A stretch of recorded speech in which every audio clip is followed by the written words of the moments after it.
Okay, this is a Manico frame. This one I basically built. So you're gonna need, obviously, the frame. This part is welded in. It holds the spindle in place. For the wheels, you need the spindles, the connecting adjustable rods.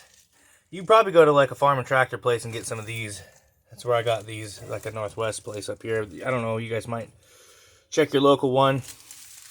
These connecting rods, the steering column, which would be welded into this bracket here. The wheel came off another vehicle. You're gonna need a seat. Anything will do, just bolt the sun gun down. So the throttle cable. Okay, so you see how it's bolted onto the frame here. It's just a pulley system, basically. There's a connecting rod here, which this loop is welded in. The rod goes through there with a spring. And then I use bike cables, but you have to screw them in and then just run that bike cable to the throttle over here. This was interesting because it got a brake. The brake pedal's on this side of this with a brake rod.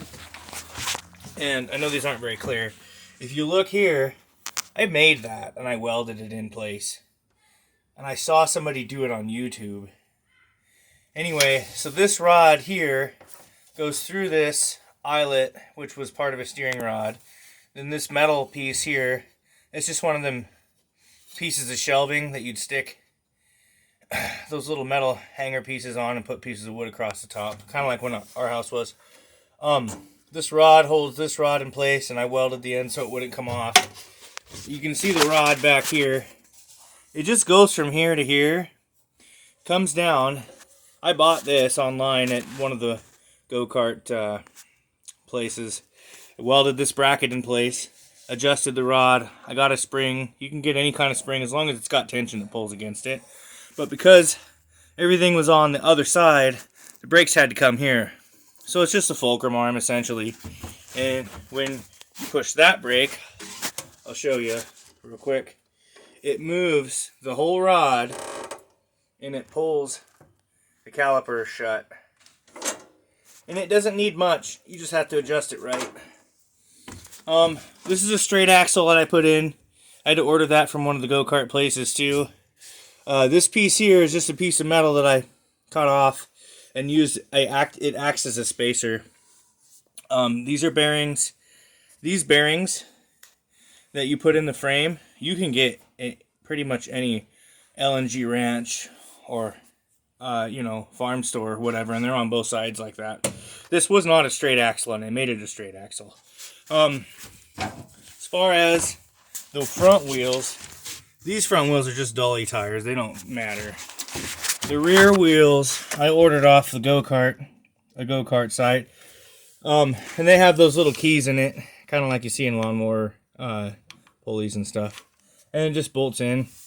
This is the most important parts here. So, the sprocket that goes into the straight axle here, you can see I spaced here and there too. Oops.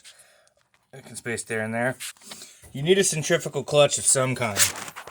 And the most important part of this, when you get it, is you have to make sure the centrifugal clutch matches the type of chain that you get, and that the chain also matches the sprocket. So if they're not compatible, you're going to have problems.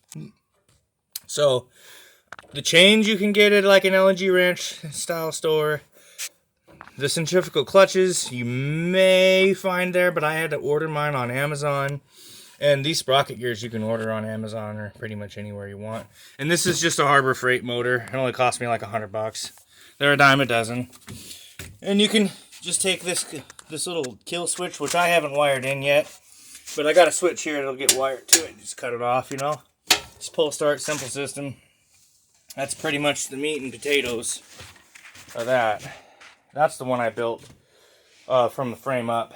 This one here had most everything with it already. But it had drum brakes. I don't recommend drum brakes. If you can, use disc brakes, especially if you've got enough horsepower that you want them to stop safely. This one here I didn't do anything to, except this has a different type of centrifugal clutch system. This one, obviously you can see chain to sprocket.